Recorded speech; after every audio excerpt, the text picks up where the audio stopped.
with the spirit and the character on show in that game? Because it felt at half time like you were really up against it, and it felt like you showed a lot of talent. Yeah, it's the biggest thing for us, I think, to take from the game. Really, is probably the first time that we've been in that situation going in at half time. But I thought we were a little bit off to start with. I thought they started particularly well, so credit to them for that.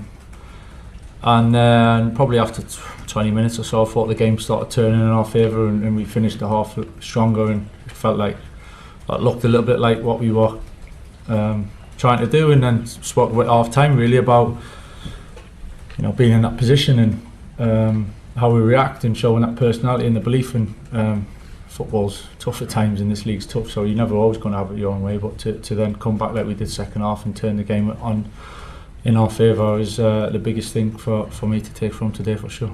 Sammy?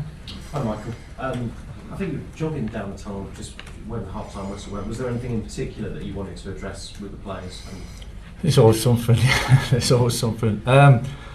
No, it was just a couple of little tweaks in shape, maybe a couple of ideas. Some things we tried from the start that we wanted to kind of tweak a little bit, but honestly, it wasn't major really, and I'm not taking much credit for that. I think the boys showed as the first half progressed that it was on its way to being better.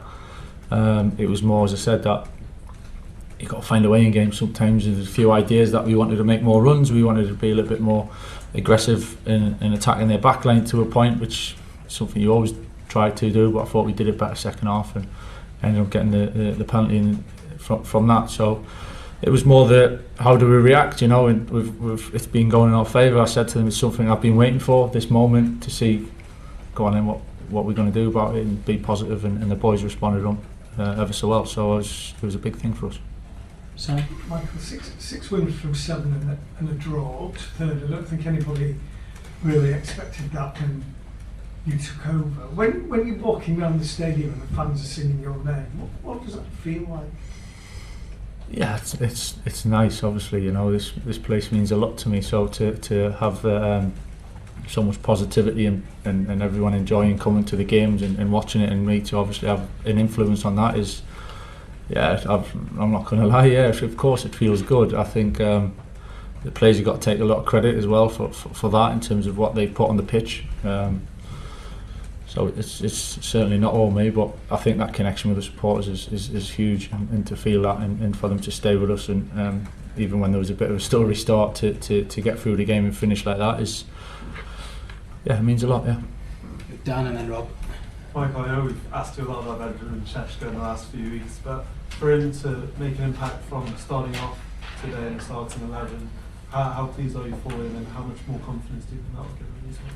Yeah, absolutely delighted for Ben. I think I've sat here and said to you for the last few weeks about it's not really been certainly not been a headache. It's not been a big deal. It's not been a big drama. I think he's had a huge impact, Ben, and he's making big improvements, and a little bit is. It's getting used to what it's like to be here and the feelings and what it means to play and things that we can take for granted at times, and he's desperate to do well. He works so hard, he thinks about it an awful lot. It's an absolute pleasure to work with, and today he started and had it was a fantastic goal, so he's bringing an awful lot. We've got good flexibility across the top line, and the front players can play different roles within the game. So there's a lot of flexibility there, and Ahmad took some time out today, and it might change again for Wednesday, but it's nice to have them options really. Just on Ben again. Obviously his record the first half of the season is completely different for his record in the last few weeks. And I know you can't comment on what's gone before, but how much of his revival is down to giving him a bit of self-belief? How much is down to you sort of playing to his strength and maybe creating chances where his attributes can be useful? Yeah, maybe a bit of both. I think something obviously working closely with him and connecting with him, building that relationship and that trust. I think that's important when you're trying to help players individually and certainly as a team. And lots on Ben, he's put the work in, he's stayed positive, he knows how he wants to improve, he's pretty clear on that, but he's a good player, that's why he's here. He's a good player and he's got some great strengths, and I think they're coming and being clear to see he's scoring different types of goals, but he's such a real threat, and so yeah, really excited about where he can get to without getting too carried away. You know, I think he's got huge potential. He's so young and it's still early days for him, but he's doing fantastic at the moment.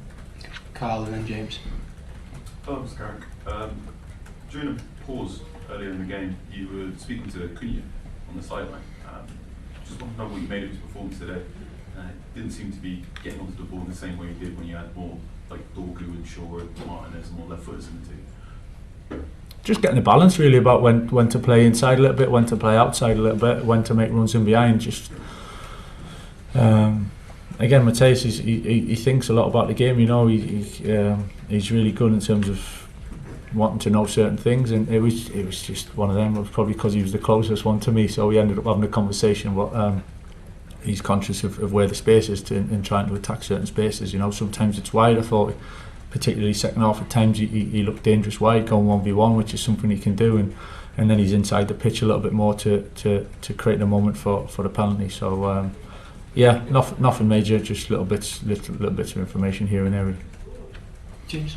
Michael, so the club is synonymous with goals, and not just goals, often like great goals. Does it? You obviously you want to win and score primarily, but does it matter to you that some of the goals that you're scoring are so good? I mean, the winner today, obviously you've seen the series of goals that you've scored previously. Does that matter? It's nice to score good goals. You know, we all come to games to see goals at the end of the day and see that excitement and see that that level of entertainment. Really, if we're honest, you know, from top players. So I think we all know what the boys are capable of. It's definitely not getting carried away. So I don't think that's, you know, we got all the answers just yet, but certainly knowing that the boys have got big moments in them in different ways, whether that's through balls, whether that's a little bit of combination play, whether that's 1v1, whether that's headers. We do feel we've got a good balance to that, but that's certainly not thinking that everything's just going to be all right on the back of it. But it's really positive to see in the goals. There's going to be games when it might not quite happen, you know, and it doesn't mean it's a disaster. You know, the 2 away games, it was a little bit harder to come by, but that's football, and you know, to put the run together that we've had to do it in different ways. So that's what's more encouragement for me really, is how we've ended up doing it in different ways, and yeah, something to look forward to really, to build on.